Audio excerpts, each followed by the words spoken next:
It's the SNL Hall of Fame podcast with your host, Jamie Dew, Chief Librarian Thomas Senna, and featuring Matt Ardill. And now, curator of the hall, Jamie Dew.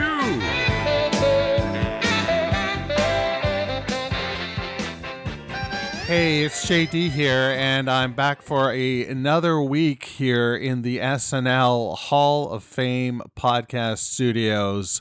Thank you so much, Doug. It is great to be here, and we love doing this program for you. We are in the home stretch of season 4, so why don't you find yourself a comfy spot along the wall and take a look around. But before you do, please wipe those feet. The SNL Hall of Fame podcast is a weekly affair where each episode we take a deep dive into the career of a former cast member, host, musical guest, or writer and add them to the ballot for your consideration. Once the nominees have been announced, we turn to you, the listener, to vote for the most deserving and help determine who will be enshrined for perpetuity in the Hall of Fame. We've got a heck of a class shaping up in this round. I don't know how it will turn out. We rarely can make those sorts of predictions, but we will be doing so. We will attempt to do so in our annual roundtable that is coming up very soon. We've got a few more episodes, and then, like I say, we're in the home stretch. It'll be the roundtable, and voting will be open. So let's get right into things and talk about what we're going to talk about this week. We are going to be looking at the career of longtime cast member and now announcer, Darrell Hammond. So Thomas will be joined by Will Norman, a friend of the show, and they will get into a lovely conversation. We'll listen to a sketch. We'll get ourselves fully prepared for the vote by learning as much as we can about why Darrell Hammond belongs in the SNL Hall of Fame, and then we'll call it a day. That's how we play the game. It's really quite simple. But now you can see I'm wandering away from the door, and I'm heading to the fulcrum of the main entrance doorway and the closet doorway.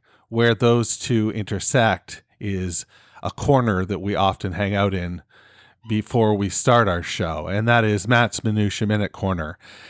We're going to learn a little bit more about Mr. Hammond when we get our hands on our friend Matt, which let's do that right now, shall we? Matt! Hey, Jamie. What's up? Not much. How are you doing, my friend? I'm great. I am looking forward to today. Darrell Hammond, terrific artist, terrific impressionist, one of my favorite cast members. Yeah. 5'7", born October 8th, 1955. He was born in Melbourne, Florida, just outside of Orlando. He had a very troubled childhood, growing up in a family plagued by abuse and mental health issues. This has led to an outspoken advocacy around his own diagnosis with bipolar disease and schizophrenia. He wears black when not performing in memory of a friend who committed suicide in 1992. He studied baseball at Brevard Community College and was a teammate of future Padres and Giants manager Bruce Bochy. You're going to have to trust me, I don't know if that's the right way to say his last name. Not a sports fan. Hopefully I got that right. Was actually inspired to take this to the stage by Truman Capote, who spoke at his school. Seeing Truman get laughs, Darrell said, "Whatever this is, I want it." After getting a degree in advertising from the University of Florida, he moved to New York to pursue performance after the encouragement of his university theater professor. Early days had him working as a waiter, performing theater roles, and doing stand-up before returning to Florida to work as a radio DJ. He himself is a regular of the Howard Stern Show to this day. He holds 45 acting credits and 4 writer credits, having appeared on shows including Criminal Minds, The Kicker, and I can't recommend this show highly enough. It is one of the funniest things on television. At Home with Amy Sedaris. Trust me, watch it. He is great in it, but the show as a whole is stellar.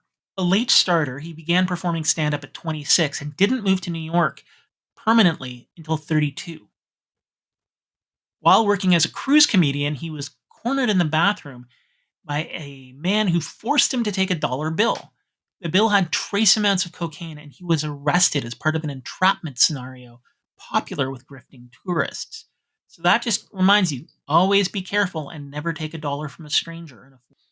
Consummate impressionists, having impersonated over 107 different celebrities, and honestly, the best Bill Clinton there ever darn was. He gained fame actually for his Elmer Fudd and Looney Tunes impersonations, releasing a comedy single called Rappin', which was regularly played by one of my heroes, Dr. Demento, and was so popular it was included on the show's 20th anniversary compilation. Okay, little side here. I actually used to listen to the Dr. Demento show back when it was on Chum FM in the middle of the nights on Sundays. I remember listening to this. I loved it, and I did not know it was him until today. This is awesome. Awesome indeed.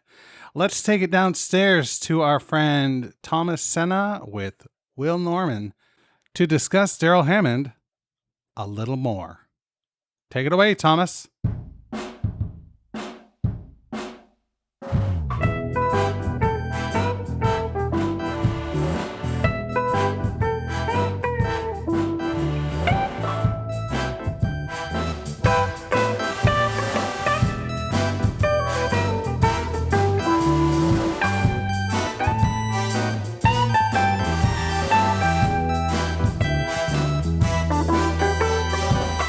Matthew, JD, thank you so much for educating us. As always, you guys do such a great job there with the Minutia Minute. And this is a really, really interesting one, an interesting topic today. I think a cast member who I've always been fascinated by, definitely. And it was the longest tenured cast member before Kenan Thompson eventually broke his record. But I've just always been fascinated by this guy. It's Darrell Hammond is our topic today on the SNL Hall of Fame. And joining me to discuss Darrell Hammond's SNL journey is a wonderful guest, someone who I've been on the Saturday Night Network with, and he was on Beyonce. He broke down Alec Baldwin with me. So I want to welcome Mr. Will Norman. Will, how you doing? Doing great, Thomas. It's great to be back with you again. Talking some more SNL. I think we have a very fascinating cast member to talk about today. So I'm excited to dive in and talk about all of Darrell's contributions to the show and see if we can make a good case for him to get into the Hall.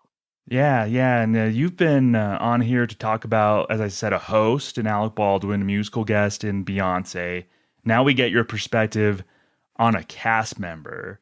So I'm curious, Will, I don't think I've asked you this before. When you're a big SNL fan, an SNL historian, you've been watching the show for a while. What do you look for and just kind of what are facets of a cast member that sticks out to you? Yes, when I'm looking at cast members, number one, you want someone who's going to bring something that is, they have their peaks of what they do well are stand out. They jump off the screen. I might have mentioned to you before, but when it comes to new cast members, I always pay attention to their first, obviously, on-screen appearances, but if they do weekend update appearances, I'm always very in tune to how do they come on the scene? Do they come on hot? Do they jump off the screen in terms of their energy, the way that they present themselves? Are they really great at characters? Do they do great impressions? Do they work and are good? You can tell they do good writing in the background to be able to present those things on screen. Those are some of the things, what are you bringing to the show? What's your skill set? I'm looking at those kinds of things. And then I think also just how well do they play with other cast members? Who is it that they're interacting with? Are they able to blend? I'm a big fan of the cast members who are very versatile, the ones that are able to carry a sketch, but can also have those funny one-liners in the background of the sketch and not need to be necessarily centered Are they someone who's going to, like I said, bring those characters? Or someone who's going to do weekend update features? And then also, are they someone that is timeless? We're talking about the Hall of Fame today. There's a lot of times with either, hosts sometimes definitely can be of their time. Musical guests, same thing. They could be someone that's just of their time and they kind of struck where the iron was hot and got an SNL. With cast members, I'm looking for someone who I could see them popping up on the show now. I could see them popping up in the 70s, the 90s, and they have something that they can bring to the cast that is timeless, that they can fit in seamlessly. And I think it goes to, we talk about SNL a lot as being like a team, right? And we talk about kind of in the sports lens sometimes, but it's almost a good teammate. It kind of goes back to how well they able to integrate and how are they able to make their impact without needing the show necessarily be about them while still being a star. And those are things I look into for a cast member. Yeah, I think those are all great. If we were to design a cast member from scratch, like Weird Science style or whatever, those would be definitely big facets. And today we're talking about a very well-known impressionist from his time at SNL. Arguably, and we can maybe discuss this, I don't know, but arguably the best impressionist in SNL history, a lot of people would say. So I'm curious, just specifically as far as impressions, what do you look for in a great impression and impressionist? I would say, for one, I definitely agree with you. You're looking at Darrell Hammond. I was going to position this question to you. I want to stay focused on Darrell, obviously, but I would say that he is definitely, I think for most fans, would have to be on the SNL Mount Rushmore for impressionists, right? Like, whatever your four are, like, if he's not on there, what are we watching? What are we doing here? Yeah. But in terms of impressions and impressionists, I think, once again, it goes to those few qualities. One, with the impressions, is the impression really accurate? I mean, I do think that there is something to be said about people who can do those very accurate impressions of whoever it is, from pop culture, politician, actor, actress, whatever it is. But then also, do they bring a unique take to that impression? It's always fun when you can hear someone do an impression and the crowd, the first time they do it, the crowd's kind of gasping, like, wow, that sounds just like such and such, right? But then also, what kinds of slants do they bring to that impression? And like, what kind of take do they bring to the person? Are they focusing on why the person is famous? Are they focusing on their the way that they speak, the way they act? And I think the other part of it is, when I'm looking at impressions, is like, what is it that how are they able to utilize that on the show? Is it, like I said, so we can update feature? Are they centering this person in real life events in sketches? How are they able to deploy that and be able to have that person interact with other people around them? Those are kinds of things I'm looking for with impressionists. And then, I think whether they have like a Darryl who has, I think, almost 100 impressions to do on the show, or they might have 5, what's the peak of that? Like, do you start to be known as the person who's that impression? You see, you have a lot of them in the past from the show. When it turns into people who do an impression of that person are kind of doing your impression of that person, and that kind of takes on the zeitgeist. So those things I think are really important and what I look for from an impact on the show. And I think Darryl definitely hit all those heights in different ways with his different characters, or different impressions, I should say, as well. I agree with you. And you hit on something that I've heard a lot from SNL fans, and I've always believed this myself, is you have to have a point of view with your impression. I think you have to have an angle. It can be exciting initially if somebody really sounds like the person who they're doing the impression of, but then what? Like, where do you go from there? And I'll pick on somebody who's never been on SNL. So we're going to go outside of the SNL sphere because I love all my SNL cast members. So I don't want to single anybody out. But somebody outside of SNL is somebody like Frank Caliendo, who does really accurate impressions. I've always struggled in a lot of cases to find his point of view with his impressions. If he's on as John Gruden on like one of the NFL kickoff shows or something like that, like he sounds remarkably like them and can do their mannerisms, but they've always left me cold because I've never really found an angle that Frank Caliendo has taken with a lot of his impressions. Does that make sense? No, that makes total sense, because I think a lot of times too, and maybe it's the format that, let's say for Frank Caliendo, where it is kind of like a jukebox. Can you put this in and give me a minute of you just being that person and just kind of making fun of them, but it's just kind of a, rapid fire impressions and phrases and things at you. Whereas I think a lot of times in the SNL sphere, even if someone is doing that, they are in service of, they're bouncing off of a weekend update anchor. They are in a real life situation. They are doing, I should say, a sketch, obviously, but they are interacting with people as that person, which brings more of a chance to have an angle versus just kind of give me an accurate jukebox version of this person for a minute, which I think is great. It's an awesome skill and an awesome talent. But like you said, the angle can sometimes be gone because you're just mimicking that person without bringing anything else to it. Man, maybe if Frank Caliendo was on SNL, he probably could show more of his comedic chops. So that's always possible. But as it stands, a lot of times that when he does an impression, I'm left a little bit cold for that reason.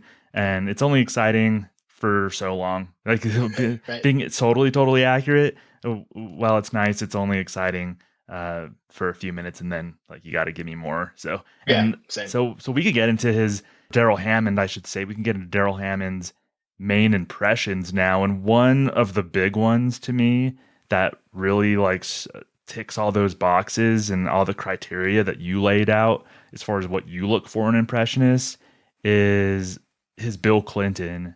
Good evening, America. I'd like to speak to you tonight because this week the Bill Clinton presidency suffered a crisis in leadership. It's been a bad week. First, this Cheshire thing's getting me down. People keep asking me questions like, what am I going to do? I don't know.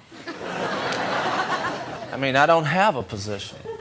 And then I looked everywhere for that new Abercrombie and Fitch catalog, the one with the naked ladies. I think this might be the one that Darrell's most proud of, honestly, from what I've seen and read about what he said about this impression. So I absolutely loved his Bill Clinton.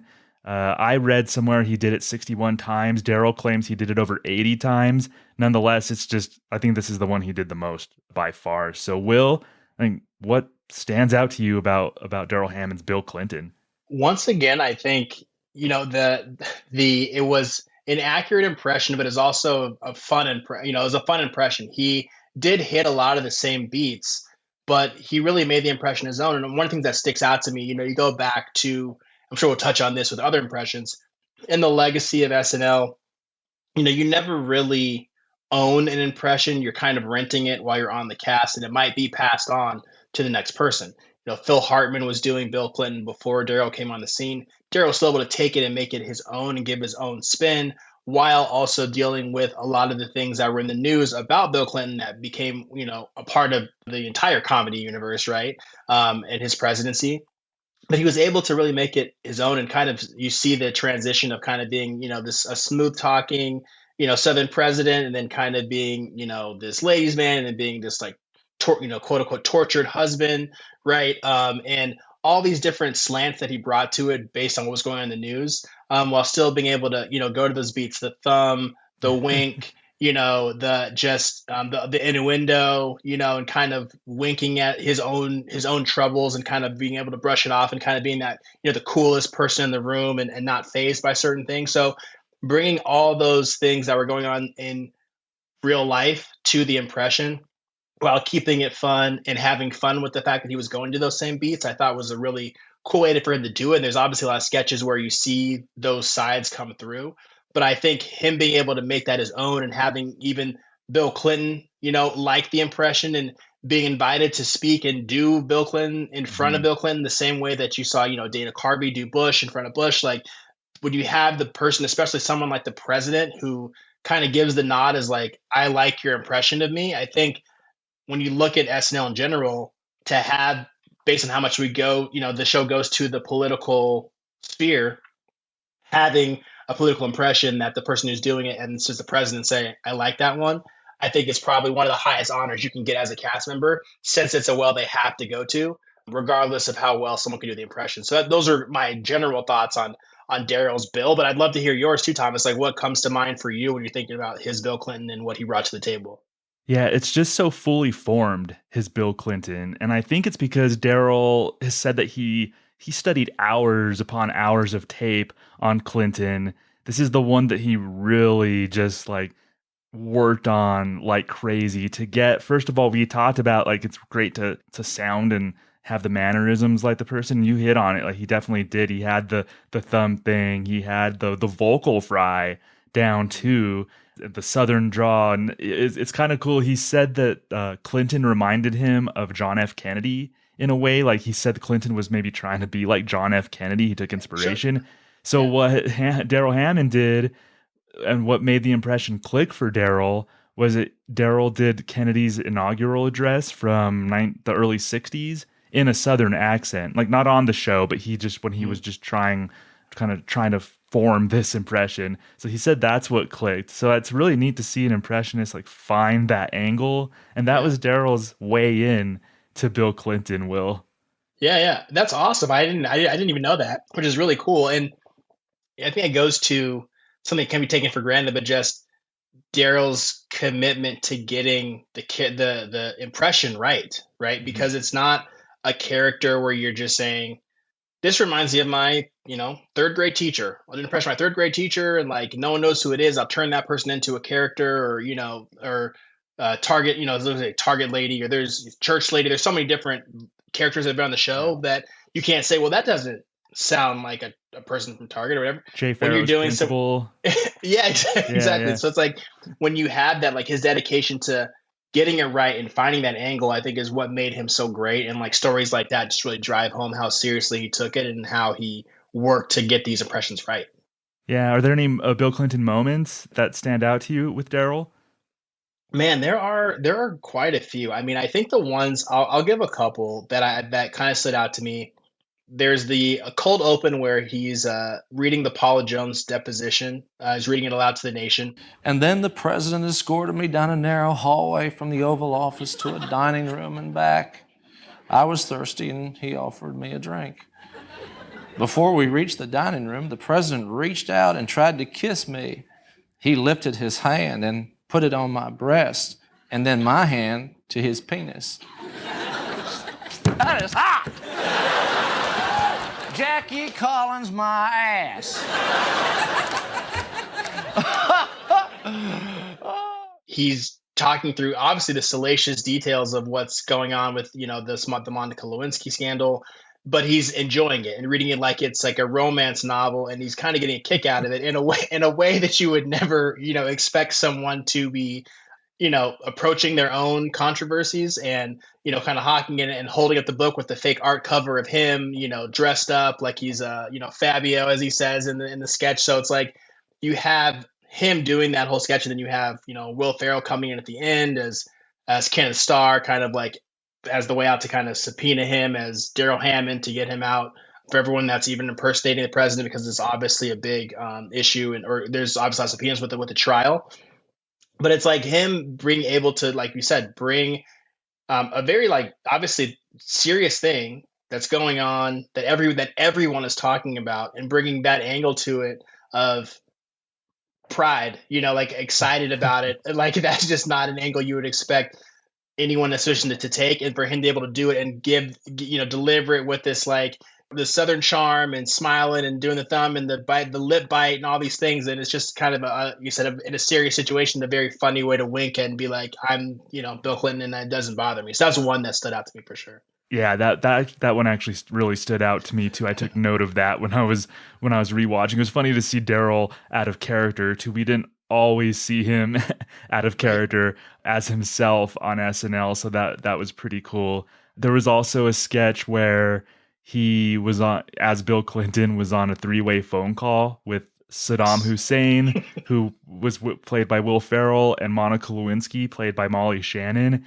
And they were on this three-way phone call. Like they were just, all three of them knew each other really well. Saddam apparently knew Monica Lewinsky in the sketch, not in real life. In the sketch, Saddam and Monica Lewinsky obviously knew each other. So they just had this three-way phone call that was just hilarious. I think this gets played on like best ofs and retrospectives for good reason, because I rewatched it. I'm like, God.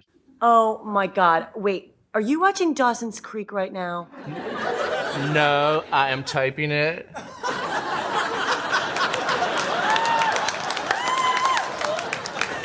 And do not tell me what happens to Pacey. All right. Hey, let me say hi to Saddam. Okay, hold on a second. Saddam, are you still there? Who was that? One of your Jewish friends? No. Well, yes. Hey, Saddam. Monica, you never call me anymore. Darrell Hammond's just like, he does subtle things with his reactions to what other people are saying and his mannerisms and his smirk. And this is one where I think it's great to wink at the audience. A lot of times I like when performers don't wink at the audience when they make a joke, but in something like this, that's part of the game. That's part of the persona of this character he's really enjoying being president. He's really enjoying all of this, even though he's getting run through the mud in a very public way. He's enjoying it too. And Darrell's playing this perfectly. No, I agree. And I think that you said the nature of the character, with there's so many opportunities for him to do the camera facing addresses as in cold opens and kind of talking directly to America. There's even more permissible as president to always kind of be smiling and just enjoying the spotlight, right? And you talk about him having these, kind of being dragged through the mud, or based on what he was, he's doing, like, very publicly. One that stood out to me as well was there's a weekend update feature where it's Bill Clinton and he is reviewing the movie Independence Day.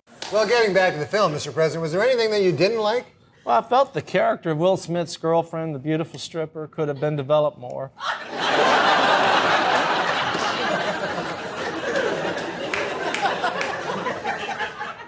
We never learned much about her.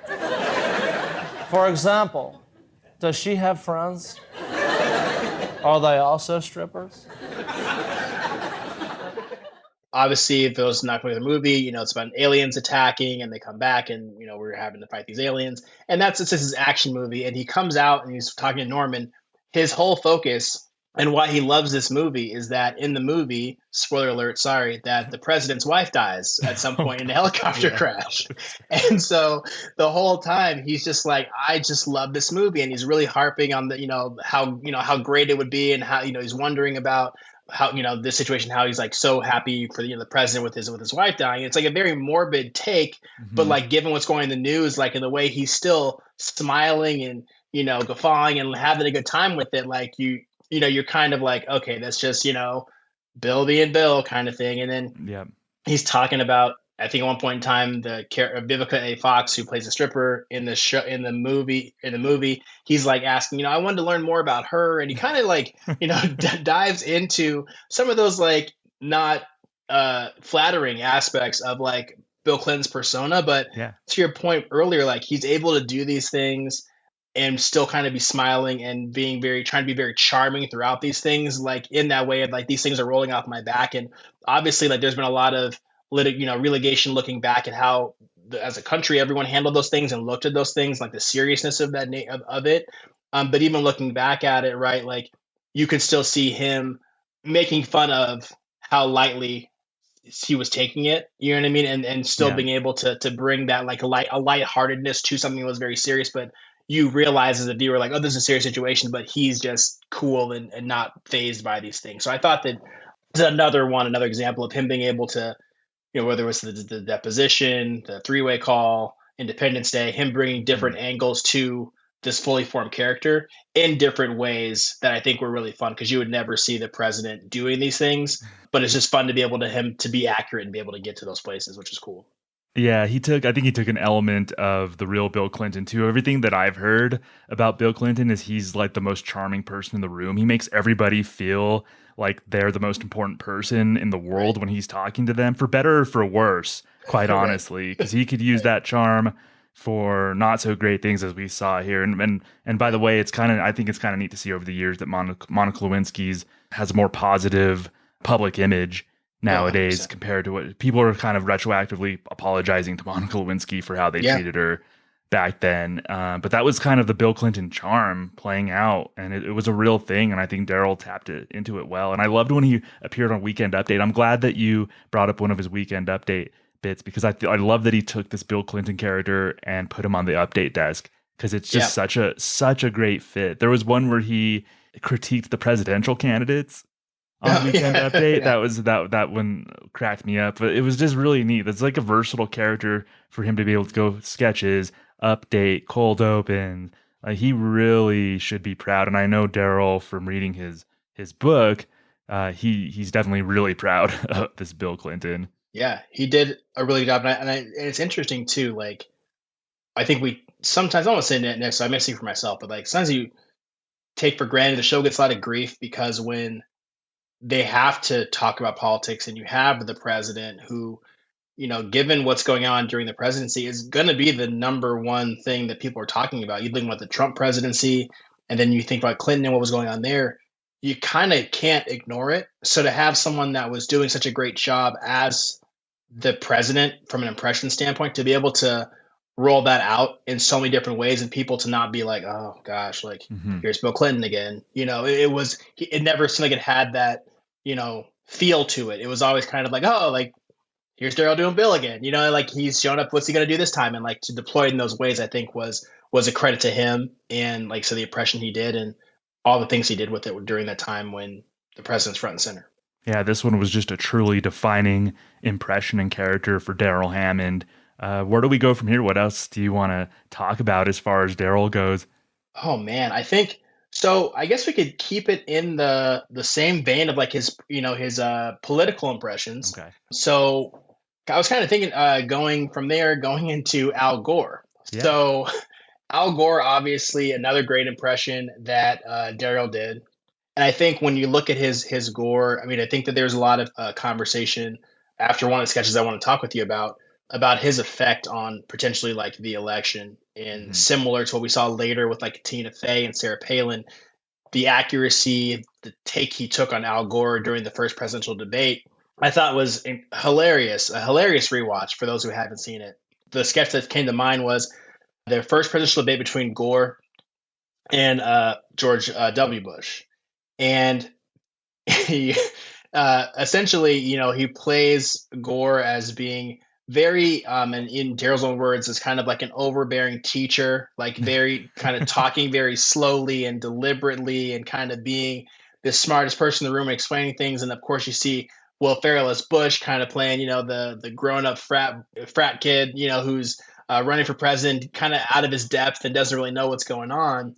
And there's just so many good lines in that sketch. And once again, the accuracy that he brings to it, the writing in the sketch is fantastic. So like it's deployed perfectly. You talk about getting a great impression where you can get someone to say things that they probably wouldn't say normally. Darryl was great at that, obviously. So, he's obviously references making fun of the term lockbox and referencing the lockbox numerous times throughout the sketch. In my plan, the lockbox would also be camouflaged. Now, to all outward appearances, it would be a leather-bound edition of The Count of Monte Cristo by Alexander Dumas. But it wouldn't be. It would be the lockbox. There's a lot of great lines in that, but there is a point in time where he is, as Al Gore brings out a picture of this elderly woman named, and he's talking about like the importance of like healthcare, and he's like, yeah, someone's Etta Munson. And he starts describing, he's like, she's a dear friend. He starts describing all of her issues. And he's like, she has one kidney. She suffers from a rare form of polio, spinal meningitis, lung, liver, and pancreatic cancer, diabetes, and a rare form of cystic acne. It's like this 94-year-old woman. And it's like, he really does a really accurate take of Gore. And it's such a contrast with Ferrell's Bush. And then obviously ending in like one of the great classic lines for Ferrell, describe your campaign in one word, strategery, and then Gore saying lockbox. Like it's if anyone hasn't seen it, it's definitely worth a rewatch. I'm sure I sure you'd probably struck a chord with you as well. Yeah. But just him bringing that accuracy to another political candidate, I just thought is another feather in his cap. Yeah, man. Like I think that sketch, that first presidential debate, that was in 2000. I think in October of 2000, it became viral. Before we really even called video clips and stuff viral, before things went viral, this thing kind of did. I remember going to school. I was a freshman in college, and people were talking about it in class the following Monday. My mom and dad were like, did you see this? Did you see that? That was so funny. My mom and I quote it to each other to this day. It's just, I think it's when too SNL may have like re-announced itself as a political comedy leader with this, because in the early 90s, we know, Dana did George H.W. Bush, and Ross Perot, Phil Hartman did Bill Clinton, and they had some really memorable sketches, and they got a lot of notoriety with politics. But I think this specific presidential debate sketch was SNL re-announcing itself. And Darrell and Jim Downey, the great Jim Downey, was behind this, and they both of them really made it pop with the performance and the writing, making the Al Gore character talk about the lockbox as if it was a real thing, because the real Al Gore used lockbox as a metaphor, but then people latched onto it, so they took it one step further, and he actually, in the sketch, like, I think brought out an actual lockbox and was talking to it. He was describing where he was going to hide the key and all this stuff. Like, so it morphed in from like, this is a metaphor to like, no, this is actually a real lockbox. And that was just like a great angle. Darrell said that it was tough for him to get a read on Al Gore initially. He said there were like 3 different types of Al Gores. Like, Al Gore didn't speak the same way in the videos that he watched. So he thought that Al Gore he was speaking the way he, like a vocal coach kind of told him to speak. So that's kind of what he based it on, like just very robotic, very folksy, but stiff and awkward at the same time, and his movements and intonation. So he definitely had a point of view with this one too, Will.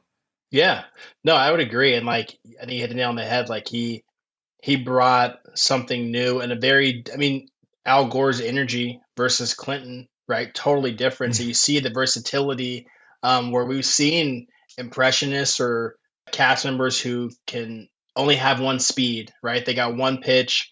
It's 100 miles an hour down the plate. Like, he was able to find the nuance in someone who's much more understated than, say, Bill Clinton, and be able to, like I said, find that slant on him. And with the great writing, obviously bring an angle that was resonated with people, and is obviously one of their most successful and funny and great, like most rewatchable sketches for sure from a political standpoint. Yeah, I wanted to ask you, so after this sketch aired and after the election results especially, I mean, this didn't get resolved until January of 2001. A lot of us who were around, we remember waiting months for the final decision. But this was one of the first times I remember SNL almost getting blamed in some circles for the outcome of an election. So do you think these political sketches could have an impact on elections?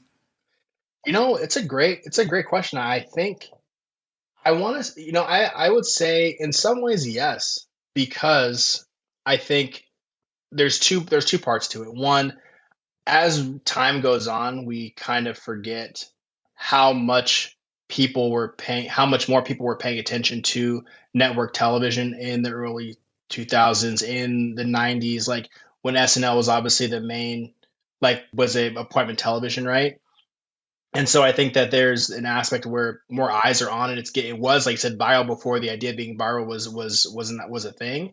And when you look at presidential elections, there are those who are very much in tune with elections and politics year round. It doesn't matter if it's an election year. It just, they're looking at all the time. There's a lot of people who are tuning in, and once it's time for, maybe the primaries, maybe it's the general election, and they go, all right, who we got? Who are the candidates this year? And so when you have a show like SNL that has that platform that's able to say, hey, here's our angle on the candidates, there are a lot of people that take that, especially when it's presented in that hilarious package, right? And say, this is kind of what I think about this person. Or, with any impression, right? You hear it once and then it's like, I can't look at Bill Clinton without thinking about Darrell Hammond. I can't look at Al Gore without thinking lockbox. Like, those things I think do get cemented in people, and I think the slant that SNL takes can affect people. I don't think that it's to the point that it is, they're swinging elections. I think if they could swing elections, or if they had that power, I don't think Trump would have won. I guess maybe he hosted, so maybe they did, but no, I'm just kidding. Yeah, there's might be some truth to that. I don't know. But Jimmy, but I do think there is definitely, from a pop culture standpoint, are the general takes on people. I do think that there is that aspect, because there are people who are just tuning in and getting a lot of their information from just during the election cycle, and what popular comedy shows, their take is and the angle is on certain people at that critical time. Yeah, well, I'm reminded actually of a tidbit that I heard that Al Gore's campaign staff apparently thought that it could have an impact because they made Al Gore watch this debate sketch so he could get an idea as to why he might come off negatively to some people. They used it as an example to Al Gore and say, look, like this is how SNL's kind of making fun of you. Honestly, this is how you could be perceived as very robotic. Like, so they were trying to show this to Al Gore to let him know, like maybe show some personality, maybe don't lecture the country in that way, like, so I think Al Gore's campaign staff thought about how SNL, I don't know if they thought that maybe if they thought SNL specifically could affect the outcome of the election, but they felt that the SNL had some power to be able to portray their candidate in a certain way. So I thought that was interesting that Al Gore's own campaign staff was like, hey man, you got to watch this and cut it out in some ways. that is very interesting, especially to that point when at the time that those clips are getting replayed over and over again, pre YouTube, pre all the ways we connect social media now.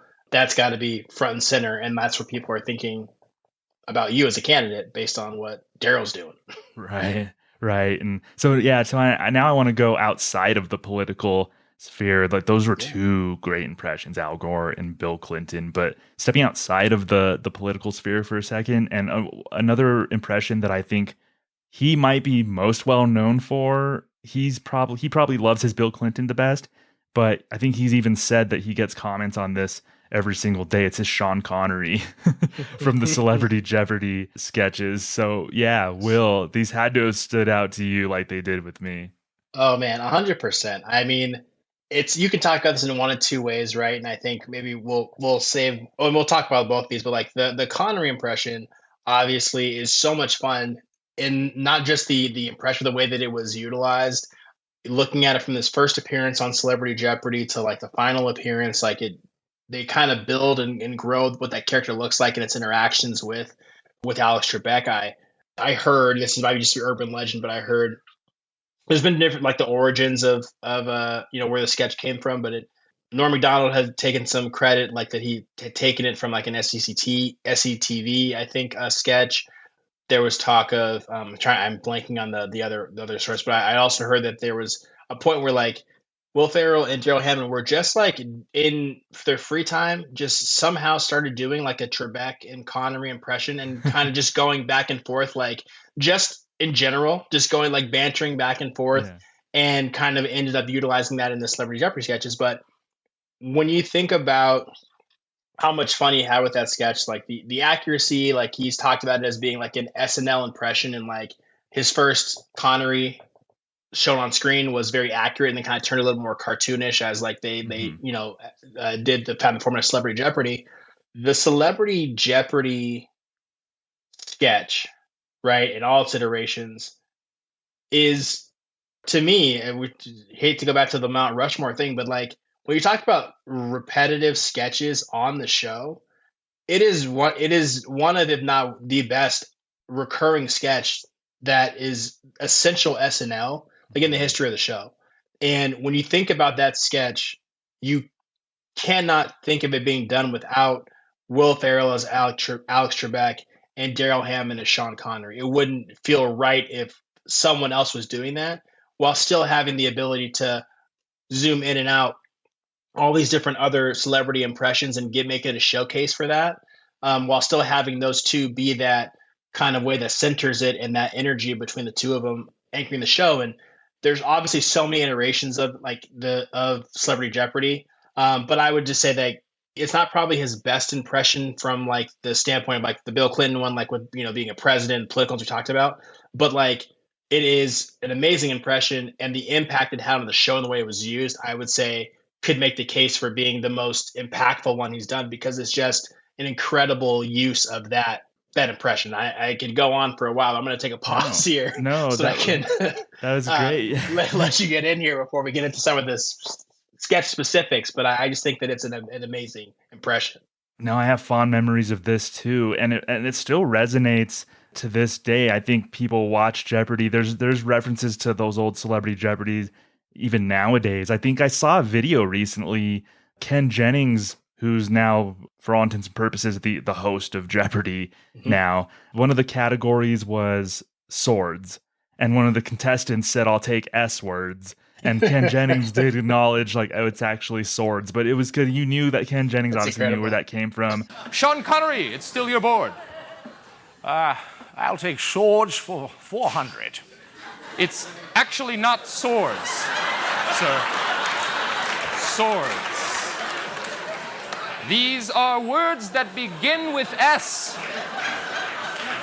But even to this day, like, a contestant on Jeopardy said S words, and when the category was sword, that's a direct thing that he pulled from Celebrity Jeopardy. We hear that all the time. The pen is mightier, and like, no, that's the pen is mightier. Like, just all these people try to come up with their own Jeopardy categories and just I think we've all, I don't know. I'll speak for myself and say that I've tried to do like a Sean Connery impression when nobody was looking and see how accurate I was. And my cousin and I would do the Sean Connery to each other. And it was just so, very, very, I think Mount Rushmore, it might be like that. I'm thinking of like, What's Up With That for me is something that's up there. But this one is just amazing. And there were 2 installments at the beginning. So the first installment of Celebrity Jeopardy, Sean Connery was in there with Burt Reynolds, and I forget who else.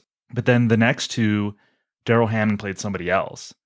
So Sean Connery didn't come back till the 4th one, but it was a different one. He was almost kind of taking the place of the traits of Burt Reynolds because Norm Macdonald had left the show. So that's when in the 4th installment we saw Sean Connery, like that's when his full-on innuendo and attacking Alex Trebek and Alex Trebek's mom and all of this stuff. That's when it really started taking into shape, was that 4th installment. It's just a great example of finding an angle with an impression, Will. Yes, no, 100%. And it's funny because, you talk about, like, I think everyone, I don't think you're alone, Thomas. I think everyone has done a Connery impression, like in a safe space, like, because it's a fun one. It's obviously a really fun one to do. And I think Celebrity Jeopardy is probably one of the most quoted sketches on the show from a recurring standpoint. Yeah, like you said, the cadence and the rhythm they found within the show to have Connery be that, like, Connery be antagonistic with Will Ferrell's Trebek. Sean Connery, why don't you pick? Well, the game is afoot. I'll take anal bum cover for 7,000.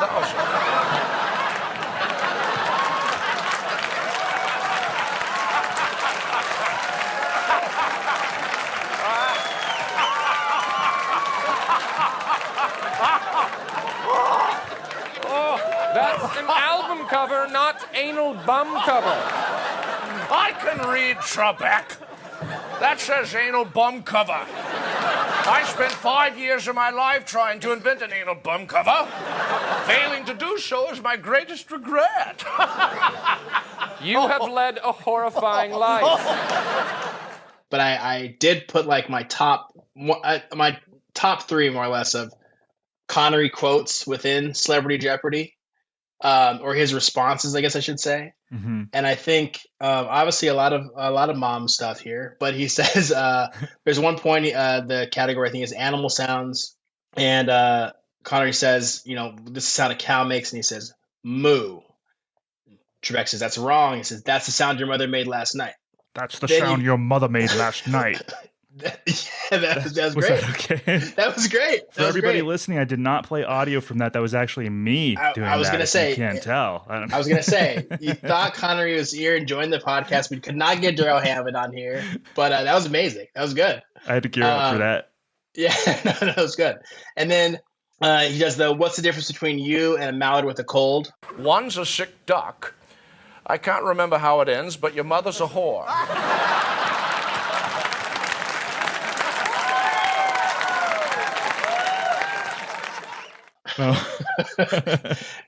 Just coming out of left field.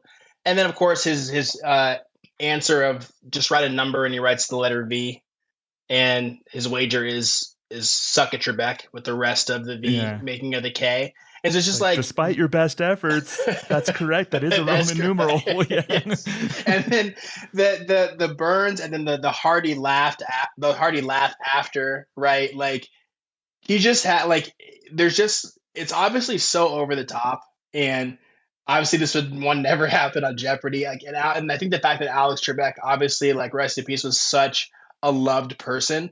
The idea that someone would be on the show and be this rude to him while in him still being so gracious and trying to just keep the show going. I think all those things and finding out the ankles with it really worked. But the energy, like you said, that he brought with Connery as they kind of had Norm Macdonald exit the show and Burt Reynolds leaving and him be able to fill that void.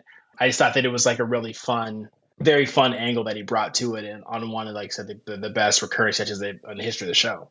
Darrell described his Connery as a swashbuckler, which I thought was interesting. Like that's what he had in mind, was this swashbuckling guy who would just poke Alex Trebek's buttons. But he used the term swashbuckler, which I thought was really funny, and it's very evocative. Like I'm like, yeah, I think that's a really good description of this. Yeah, that feels very, very accurate, 100%.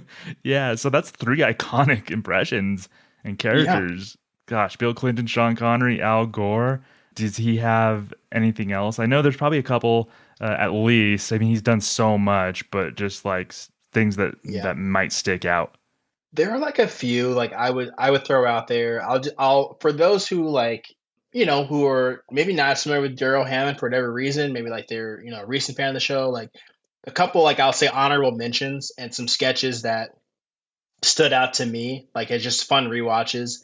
One, I would say, this is in no particular order, I did a really good Phil Donahue. And as a kid of the 90s, like watching like talk shows and like he does as a Phil Donahue, he does a tirade on Weekend Update. Meanwhile, we've got a Republican Congress, and the generals in the Pentagon are building B-1 bombers, and flag is flying everywhere. It's the 4th of July, and Mom and Dad and Yankee Doodle. I'm a Yankee Doodle dandy, and God's in his heaven, all is right with the world, and meanwhile, blacks can't register. The Cuban missiles are pointed at our shores, and ketchup is a vegetable. It's around the time that it's announced, like Sally Jesse Raphael passed him, I think, in ratings. And he comes on and he's talking enormous Weekend Update anchor. And he just kind of goes on like a typical Donahue rant. So it's kind of its time, where if you'd ever watched Donahue and weren't used to his like kind of long monologues and like him getting passionate, it is so accurate and so funny, just as a kind of an accurate impression. It's just kind of a throwaway. But his Donahue was really fun.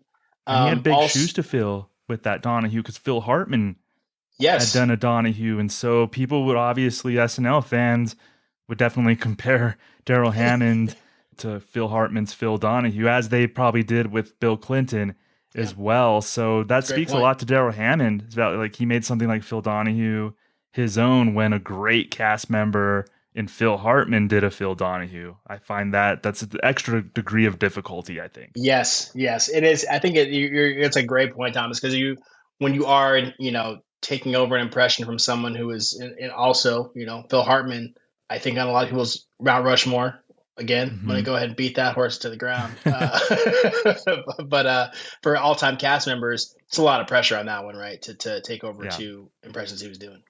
The other 2 I was going to mention really quick are his Chris Matthews, who, to those who don't know, Chris Matthews is the host of the show Hardball on MSNBC back in the day, kind of a live debate show. They go kind of around the horn. And there's an episode, it is from 2006. John McCain is the host. And Darrell Hammond plays Chris Matthews, and he's talking to Rachel Dratch as Rebecca DeWitt, talking about terrorism. John McCain as another politician who I'm blanking on right now. And then Tracy Morgan as Harry Belafonte, who's just saying the craziest stuff. And Darrell is centered in all of it as Matthews, going across the panel, reacting to them. Are we safer today than we were pre-9/11? Joining us today, Associate Director of the ACLU, Rebecca DeWitt. Hello, Chris. Boring. Also joining us, Attorney General of the United States, John Ashcroft. Thanks for having me, Chris. I had to. I was afraid you'd arrest me and put me in a camp. And finally, he made headlines last week when he called Colin Powell a sellout comparing him to a slave serving his master, Harry Belafonte. Harry, welcome. Welcome. What are you, some kind of slave master? Belafonte. Crazy right off the bat. I love it. If you haven't seen that sketch before, great way to see kind of the things you talked about at the beginning, right? With Darryl doing an accurate impression, making space for other cast members, playing his role perfectly, but being able to like give people room, like air for their great lines to breathe, making room for his great line deliveries, and being able to be this vehicle for nonsense in an accurate impression for someone in the political sphere, wherever. Great rewatch. If anyone hasn't seen that one. Yeah, I just love how he played Chris Matthews so grumpy. Like Chris Matthews is kind of a grumpy dude. Like that's kind of how he comes across on the air as it is. But just how Darryl just took that and turned it up to 11 just a little bit on the grumpiness. It's just great. I always love seeing his Chris Matthews pop up. That is a great one. I really love that sketch. That's always a fun rewatch. And then I know we talked about politics already, but this is just like one throwaway sketch. It's obviously Darryl was doing Donald Trump as well before. He was doing Donald Trump before. I think like Taryn Killen did it for a while, and then for Alec did it, and now obviously with JAJ doing it now. But there is the time he was doing it, obviously Trump is most known for the Apprentice, and then kind of got into the GOP debate. But there's a sketch where he is playing Donald Trump doing a Domino's pizza ad. And action. Say cheese, burger, pizza, only from Domino's like the game. Cut! Okay, that was great, except that... That was great. Mm-hmm. Keep rolling, because I'm going to wing one now, right off the cuff, Robin Williams style. And action. Cheese Louise, I'm hungry. Hey, wait, I'm a slice of cheeseburger pizza from Domino's like the game. Eat me. Trump comes on screen wearing a huge pizza, and it's Seth Meyers in the background, like as the director, kind of giving him lines and feeding him lines. And basically, Darryl as Donald Trump just butchering it, basically, and calling Domino's Dominios, and like not getting the theme song wrong, or not getting the theme song right. At one point in time, I think he says do Dominios. Like he just doesn't know anything about it. It's just very much like a throwaway. It's a fun rewatch because like from a time of like when that's what Trump was known for, just like as the hosting The Apprentice, and he's having a lot of fun with it. It's a very silly sketch with some great lines in it. Yeah. But like I said, those three you're talking about, Donahue, Chris Matthews, Donald Trump. I mean, we've talked about 6 of 100, like almost 100 impressions he's done, and all of them are very accurate, and he has a lot of fun with them. And those are a couple ones I just wanted to throw in as honorable mentions for him. One that really sticks out to me is his Regis Philbin. I really loved, and that's another one. Like Dana Carvey did a really good Regis, one that I really loved from Dana Carvey. And so to see Darryl do it, I loved Darryl's Regis Philbin as well. Yes. And just like Darryl had that vocal cadence down perfectly. Well, good morning. Good morning, everybody. I am in a fantastic mood this morning. Oh, wow, for once. Oh, boy. What'd you do last night, Reach? Well, I went to a big party last night at Tavern on the Green to celebrate the release of Diane Carroll's new record album. Ooh, fancy. Well, it was very fancy. I mean, this party was star-studded. I mean, everyone was there. The shouts at the end of sentences, you could feel his Regis getting more riled up, and then it would just explode at the end. Like that. Yes. It's just a testament to Darryl that I didn't immediately just want to see Dana do Regis Philbin when it appeared. And Darryl was just so good at it. I think there was a sketch in particular where they were auditioning for new co-hosts for Regis Philbin, so they kind of paraded. It was almost a parade of impressions kind of sketch. Yep. And Darryl just carried that thing so well, and such a good sketch. I just love that his version of Regis, and he did the Who Wants to Be a Millionaire sketches, I think, too, as Regis. So that was really great. Also, Dick Cheney, another political one, but we have to mention Dick Cheney. He did that over 20 times. He played Cheney as just this really gruff, no nonsense guy. It was almost kind of the opposite. It was like a foil to Will Ferrell's dim-witted George W. Bush. Like he played it pretty much like Dick Cheney was the smart mastermind in the dynamic, and he was the adult in the room. There was a memorable one where Cheney's doing an interview with Tom Brokaw while riding a missile. Mr. Vice President, I'm sorry, but wasn't the plan to wait until Congress debated the issue? That was one plan. I had another plan, Tom. You don't get a pacemaker sitting around watching Anna Nicole Smith waiting for the rest of the world to join up. Besides, it's nice to have a missile this size between my legs. It looks like you're having a snack up there, Mr. Vice President. It's a Lunchable mini pizza, Tom. They don't serve a meal on this flight, baby.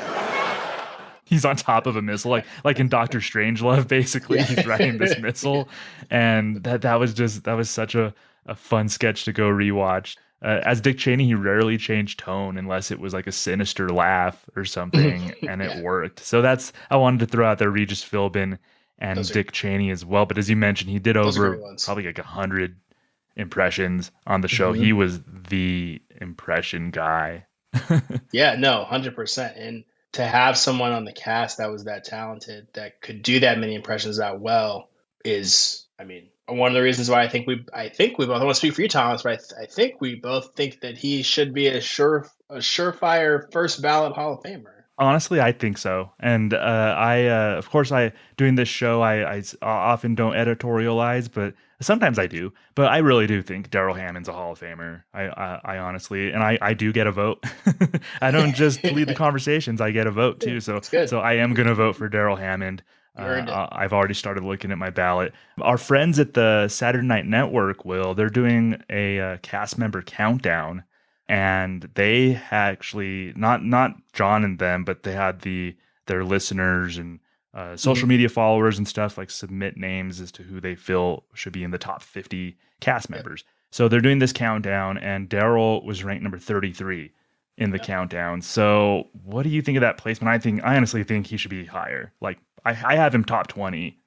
Yeah, I was going to say, I feel like he's a top 20 cast member. And I do think, and I think it's been really fun to listen to the countdown so far. And I'm excited for those to, I know they're going to shift days coming up, but like as the season gets kicked up, but it's fun to see where the fans place those cast members. But I do think that Darryl is a top 20 cast member because, we talked about it at the top of the show, right? Like when you're thinking about a cast member, like all-time great cast members and what they bring to the table, I can't think of any era of cast that if Darryl said, I'm available, and, Darrell Hammond in his prime is like, hey, I can be here, that they would say no. And I think that we've obviously had a lot of great people, but when you think about what he brings to the table and not just like, sometimes with just like a moment here, or some people have had great peaks, or they've had great characters, or they've had like things that, maybe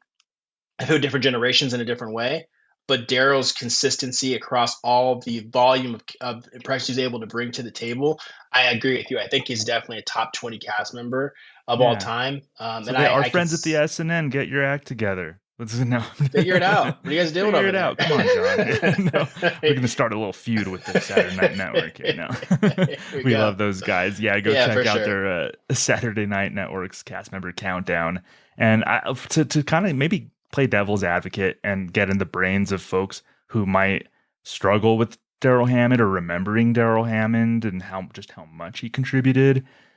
I think sometimes maybe it felt like he wasn't part of the cast in a weird way because he had his niche and he was it seemed like he was like in a different on a different plane as other cast members because he was the impression guy basically. But Lorne didn't really want him doing many sketches in which he wasn't doing an impression. Lorne wanted Darryl to always be ready to learn an impression that week of or last minute. And Darryl was just great at that. But I think maybe in some people's minds, the fact that maybe he didn't do as many non-impression sketches, he didn't have any characters outside of impressions, I think that might hurt him a little bit. I know there was also something unknowable sometimes about Darryl because he was always so immersed in a character. So he didn't really go on Update as himself, as we see a lot of cast members do. He was always in character. Sometimes he would appear. I think he co-hosted with like Kelly Ripa on Regis and Kelly. He took over for Regis for like a couple days or something. So every now and then we would see the real Darryl. But to me, there was always too something a little unknowable about him, and he did feel like almost a separate entity from the rest of the cast. So that's just kind of playing devil's advocate. I can kind of see how that might happen, Will. Yeah, no, and that makes total sense. And I don't want to guess, Daryl's motivations, because I mean, in some ways, I look at it and I just say, it's playing devil's advocate.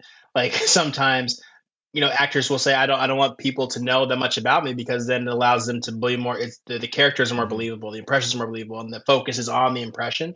But I do think that you're right in that when you do that many when you do the impressions, I think sometimes as new cast members come in, we kind of as fans will say, oh, this is the impressions guy, and you can get pigeonholed into that. That's happening with James Austin Johnson now, right? Like where he's like he'll even be self-referential about like, I'm the impressions guy, but there's obviously capability to do more. But I think when you look at for him, the volume, the accuracy, and I think his ability to still be, from everything that I could see, a team player on the show, right? And to use his impression in concert with the writing, to also showcase other cast members, to be centered when he needed to be, but also to facilitate Celebrity Jeopardy, like to be able to know I'm going to get some laughs, but also I'm going to make room for everyone else's and the things that they're bringing to these characters. I think all those things are reasons why he shouldn't be overlooked. And there's just, we talked about it before, when you look at how many people have come on the show and have been known for their impressions, I just think that he kind of stands above everyone in terms of what he's able to do. And because he did so many, it probably got overlooked and taken for granted. And obviously, the more we get away from people, the less, they get appreciated sometimes. But I hope that people that are familiar with him or aren't, that they get a chance to like either rewatch and just reappreciate a lot of things that he did and his contribution to the show. And I think one thing that I would say too is, I think we take lately, obviously with Keenan, right? Kenan Thompson, 20 years, like headed into year 21 from the show, like that longevity is obviously something that gets talked about and really celebrated.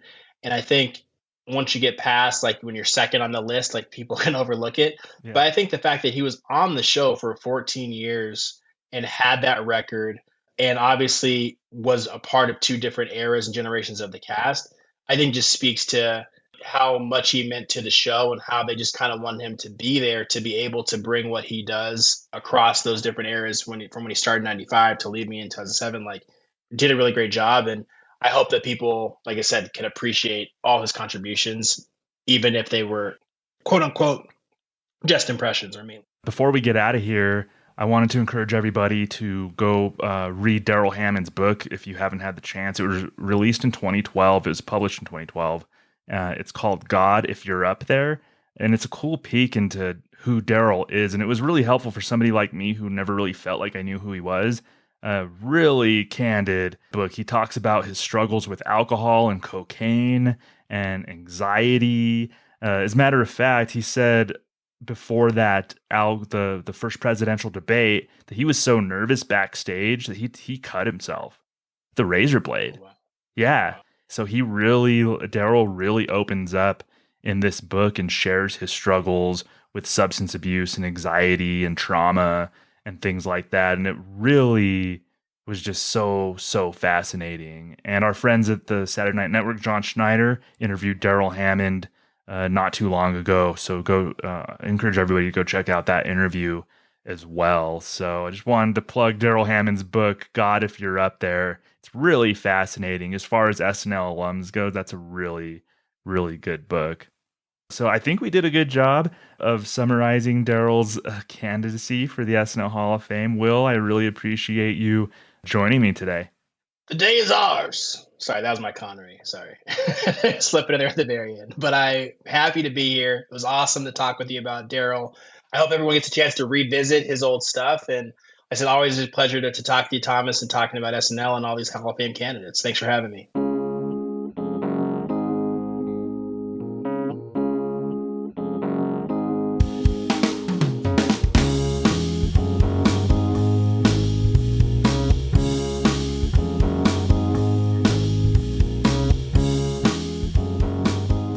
So there's that. Thanks so much, Will. Thanks so much, Thomas.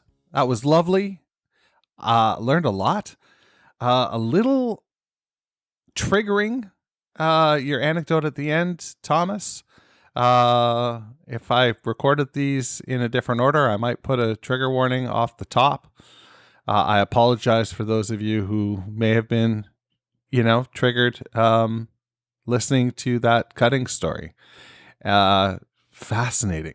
I can't fathom it. He always seemed like so on top of things, and to hear that he's like me, who also struggles with my mental wellness, is just a nice thing to hear. And his success has been wonderful to watch. Let's dig into a sketch selection now from Mr. Hammond. This is Darrell portraying Bill Clinton, as our friend Matt said off the top, arguably one of his most famous characters on SNL, and just a great Clinton. This is him on Weekend Update. Give it a listen.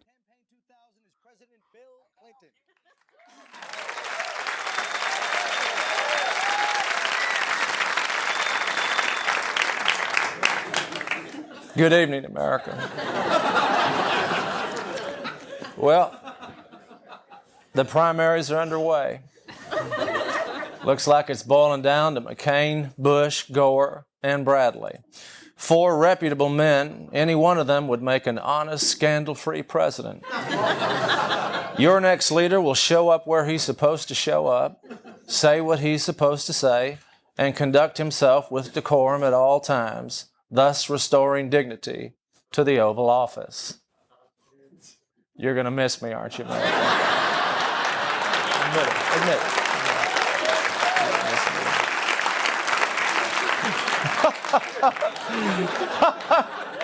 it. You miss me already, I'm not even gone. I mean, did you watch the primaries? 4 boring guys in suits spewing out sound bites. That's what you expected from these guys. That's how it used to be. But I changed all that. I made the presidency fun. I made the presidency exciting. And when I go away, it's back to boring old politics as usual. I mean, look at these guys. Bill Bradley, what's his big scandal? He drank too much cream soda. My fellow Americans do not view this man while operating heavy machinery. Then there's Al Gore. Look, I love this guy. You know that, but come on. English is Al Gore's second language. His native tongue is binary code. George W. Bush, here's his scandal. He was spoiled by his parents and he partied a little 30 years ago. Big deal. Do you know what I did this morning?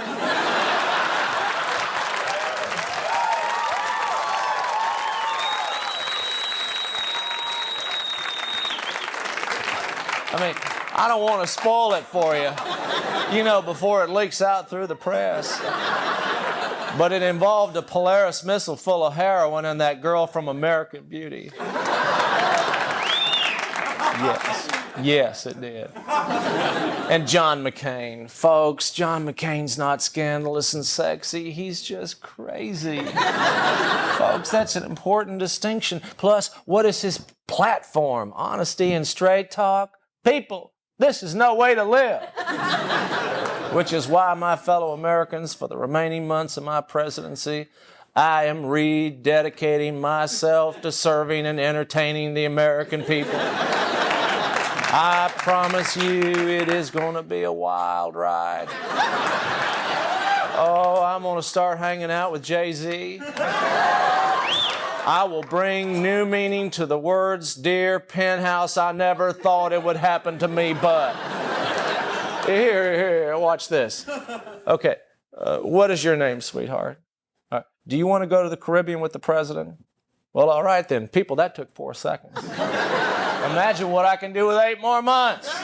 It's an exciting time to be alive. Thank you, and God bless you. President Clinton, everybody. I'm Colin Quinn. That's my story. That was fantastic. That's just a great example of what he was able to give to the writers. Just fully formed, creations that they can then work with him and write really tremendous output. Yeah, I miss Hammond being on the show, and he was omnipresent in a way that Keenan is now. You just expect him to see there. It's Saturday night. I'm going to go visit Darrell Hammond and Keenan. So it's really cool that he has continued to do the announcing. I think that's just a testament to who he is and what he means to Lauren and what he means to the show and all of us. So does he make the Hall of Fame? I don't know. I feel like he should be a first ballot Hall of Famer. I do feel that way. Time will tell, though. We'll have to wait and see, as the case may be. Once voting opens, it's all up to you. That's what I have for you this week. Hope you're well. Big thanks to Will Norman again. Obviously to Thomas and Matt. And that just leaves us with one more thing to do. And on your way out, if you wouldn't mind, by the Weekend Update exhibit, there's a light switch. Turn it out, because the SNL Hall of Fame is now closed. Thanks for listening to the SNL Hall of Fame podcast. Make sure to rate, review, share, and subscribe to the show wherever you get your podcasts. Follow us on social media at SNL HOF. This is Doug Denant saying, see you next week.